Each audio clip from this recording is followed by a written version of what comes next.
This is a 1988 BMW M5, also known as the E28 M5, or you can just think of it as the original BMW M5. The M5 is now an iconic sports sedan, and it all started right here 35 years ago. And today, I'm going to review the original M5 and show you all of its quirks and features. Before I get started, big news, this E28 M5 is currently for sale, being auctioned live on Cars and Bids, which is my enthusiast car auction website. This M5 is a special car, a US model, one of around 1,300 made with some nice upgrades, and you can buy it on Cars and Bids. So, once you finish watching this video, click the link in the description to head over to the live auction for this E28 M5, where you can bid on it and buy it only on Cars and Bids.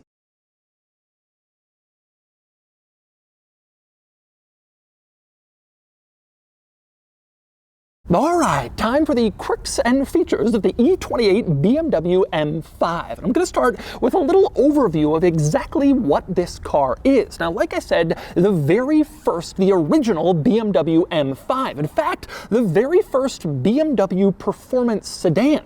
And this car has an interesting story of how it came to be. In the late 1970s, BMW developed a supercar called the M1, mid-engine, fast, very exciting, and they decided in the early 80s that they wanted some of the M1's excitement to trickle down to their normal cars. So they decided to stick the M1's powertrain in their mid-size sedan. The engine from a supercar in a sedan. Now, these days, that idea doesn't sound so off the wall, but back in the early 80s, it was a totally crazy thing to do. This was before Audi RS cars. It was before any modern Mercedes AMG vehicles. There were no high-performance regular cars like this, and certainly no regular cars had the engine from a supercar, but the M5 did. Now, when this car came out in Europe in 1985, it was the fastest sedan on the planet. It had 280 horsepower. Doesn't sound like a lot, but back then it was more than the Ferrari 328, which was Ferrari's mid-engine exotic V8 supercar. This sedan had more power, the fastest in the world. Then it truly can't be underscored enough just how iconic this car is in the development of normal cars with big powertrains. The M5s, the M3s, the E63s and E55s, all that stuff that came later, it all basically traces its roots back to the original M5 and sticking a supercar powertrain under the hood. It really was totally unheard of. Now, like I said, these cars went on sale in 1985 in Europe, but they didn't come to the United States until 1988. And in fact, that was their only model year here. The US M5 was only sold for the 1988 model year. Disappointingly, it didn't include the M1's powertrain. That was on the Euro cars. The US cars had to conform to stricter emission standards. They had a different engine with less power, around 256 horsepower versus 280 in the Euro cars. Not a huge decrease, but you lost the cool story of a supercar engine in a sedan. In all, from 1984 to 1988, the full production run of this car,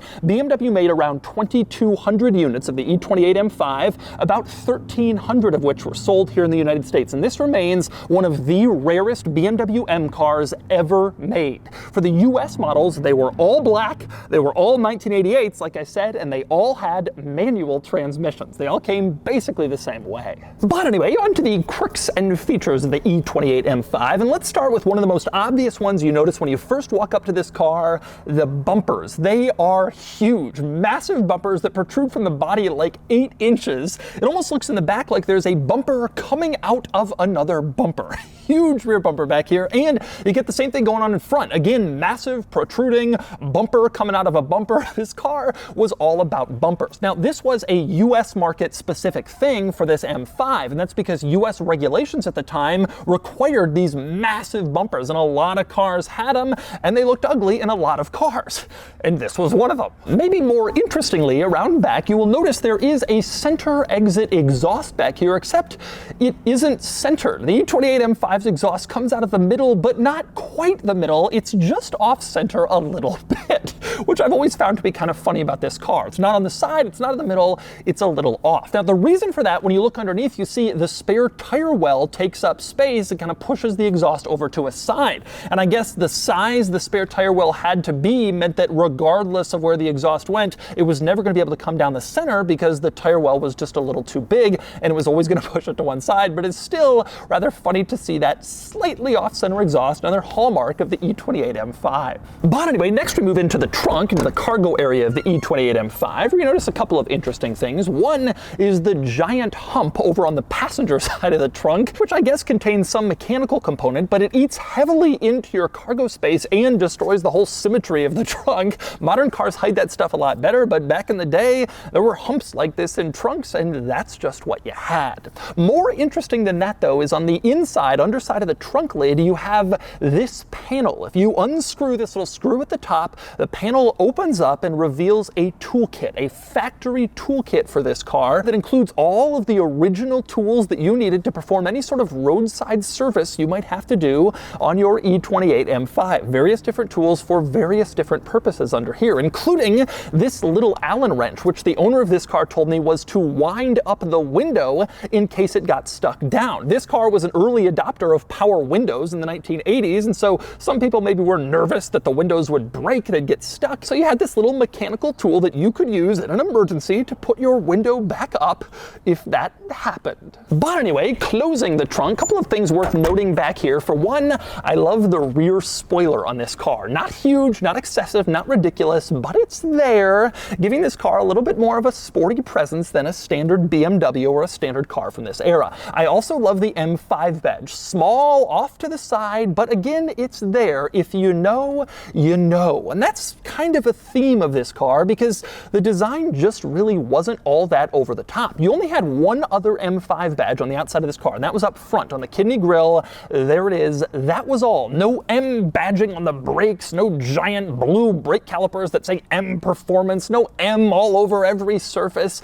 This car was subtle, it was simple, it was basic. You just didn't know what you were looking at unless you knew what you were looking at. Came from a different era of German performance cars. And next we move inside the E28 M5, where there are quite a few quirks and features in here, one of which is the interior color, which you will notice is beige. In fact, that was true of basically all of the North American E28 M5 models. Like I said, they shipped about 1,300 of these to North America. They were all black, and virtually all of them had a beige interior. A small handful was made with a black interior, but almost all were beige on the inside. Not exactly the most attractive color by today's standards. Nobody wants a beige interior anymore, but back then it was common, and that's what this car had. Now, this car also had some interesting little M touches in the interior, but again, nothing like what a modern BMW would have. On the door sill, it says M5, letting you know what you were climbing into. On the seat backs, you can see this little panel with the M colors, and you had the same thing at the base of the steering wheel,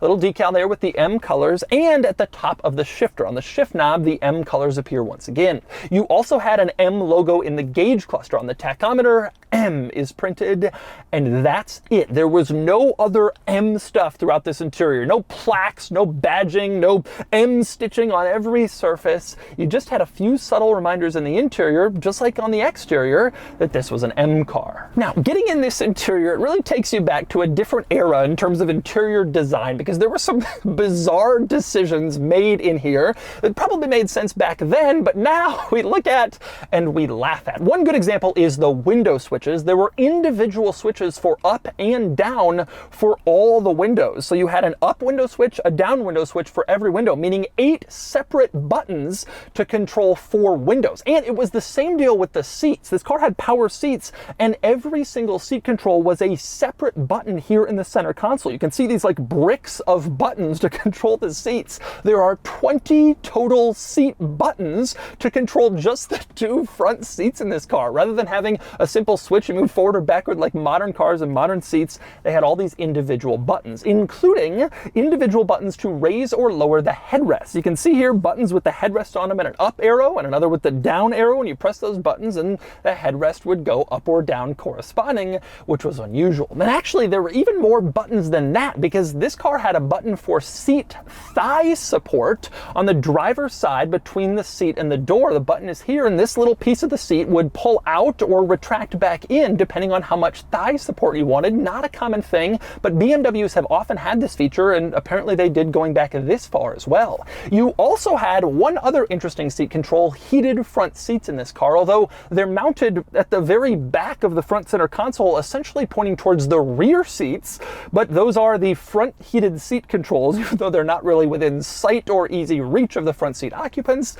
but that's where they ended up, and that's how you turn on the heated seats. Now, beyond the excessive buttons in this interior, another major thing you notice sitting up front in this car is the tilt of the center control stack towards the driver. This was a hallmark of BMW models from this era, and still today to a degree, but back then it was massively tilted towards the driver in this driver-focused car. That was the whole idea. And in this center control stack, one of the interesting features you had was a little display readout, which I consider to be a precursor to modern infotainment systems and screens. This little readout here gave you various pieces of information about the car, and you could control it by pressing the end of the turn signal stalk. So you push that, and whatever that screen showed would change to show you other stuff. The temperature, the fuel range, your average fuel economy, all of that stuff would display here, kind of the beginnings of an infotainment system screen in the center of the car. You can essentially see it here first. Now, another interesting aspect of this center control stack was the climate control situation. You didn't have a button for the windshield defogger like you do in modern cars. It's fogged up, you press a button,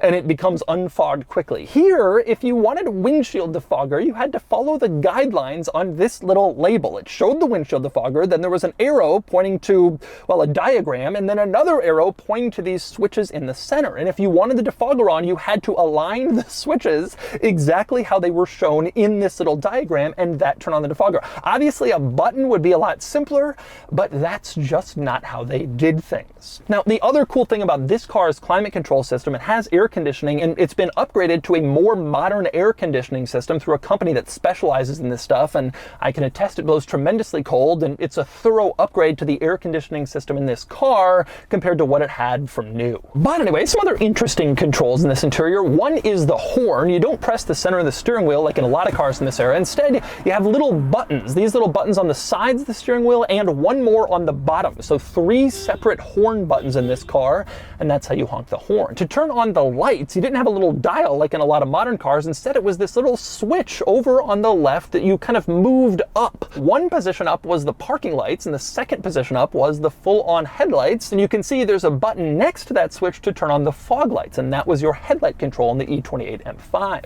Another rather interesting control in this car is on the ceiling. Above the rear view mirror, you have a little panel here that displays various vehicle items, and then there's a box below each one. You could use this to check the status of all of these items. So you would press the check button in the lower right, and as long as each of these lights lighted up, then you knew that all of this stuff was fine. Washer fluid, coolant, all of your lights. It would have a sensor in each thing to let you know if there was a problem when you press check, and if they all lit up, then you were all okay. It was kind of an interesting early way to check your vehicle systems before check engine lights and warning lights could come up in screens. But anyway, next we move into the back seat, which you will quickly discover is, well, not exactly huge. I have space, but just. My knees are up against the front seat. My head doesn't have much space on the ceiling. It is not particularly huge back here, which is no surprise. This car came from a different era, and it's a lot smaller than a modern 5 Series. In fact,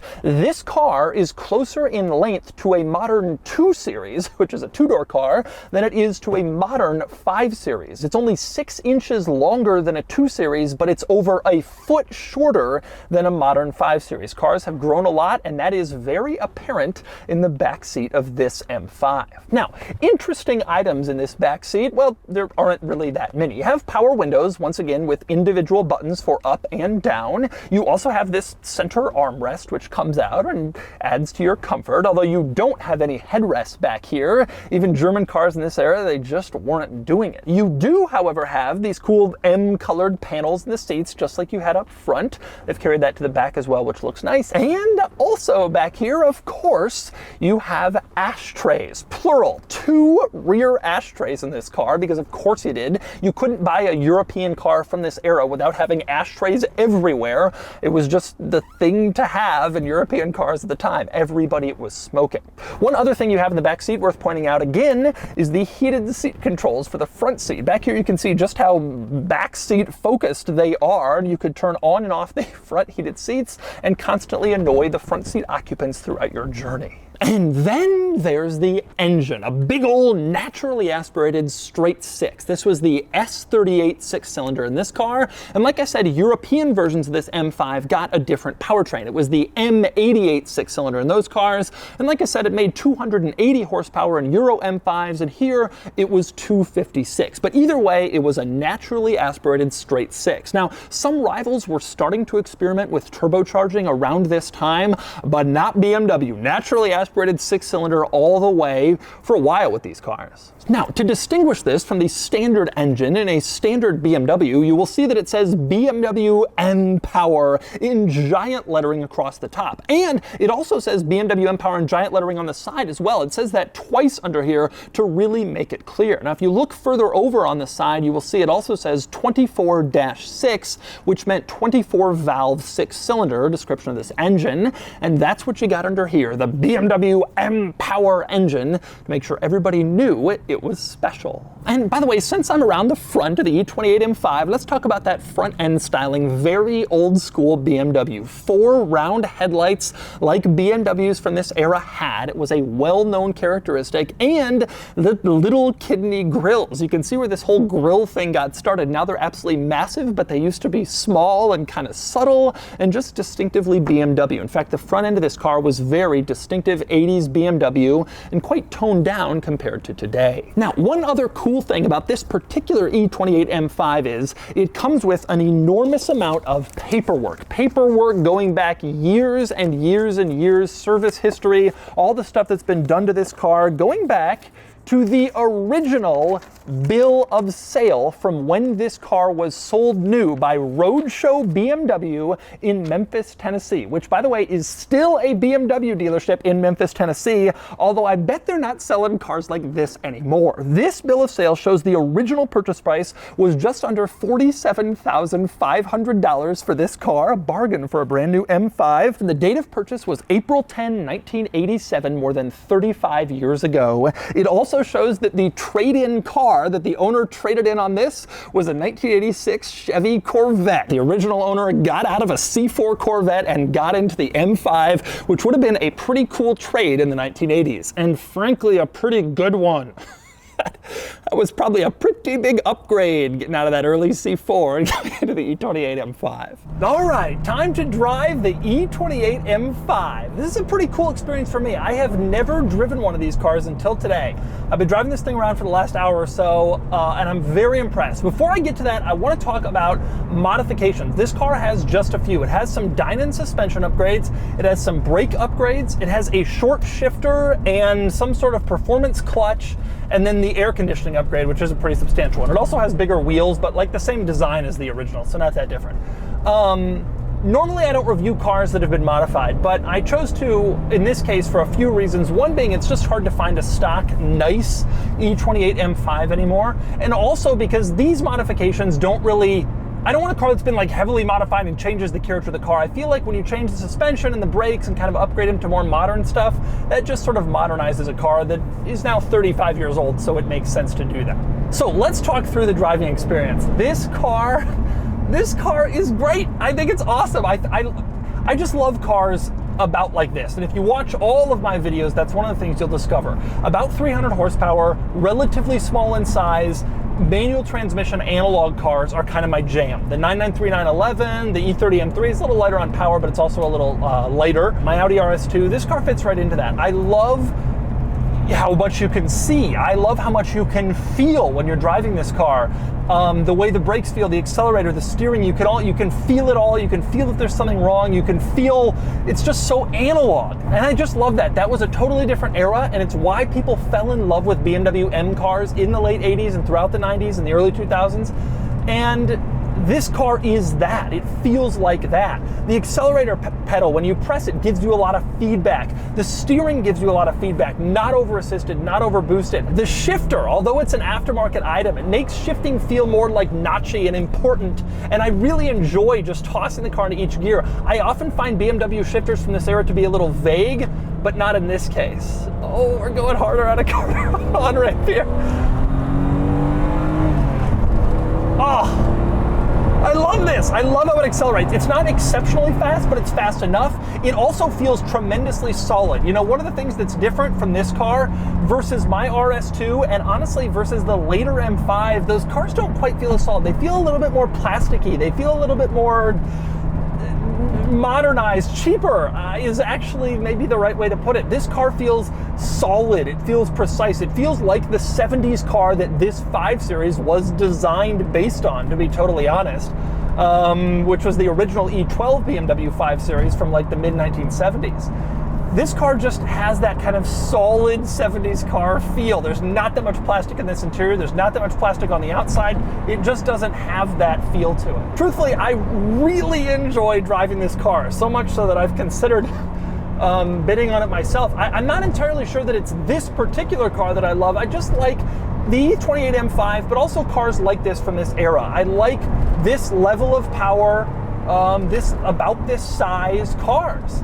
And I love my Audi RS2, which is a little bit newer than this, but I've come to realize that 80s and 90s turbo cars I'm not obsessed with because of the amount of turbo lag, whereas this naturally aspirated car just has really fantastic linear power delivery in a great way, and I love that. And so that's the 1988 BMW M5, the original M5.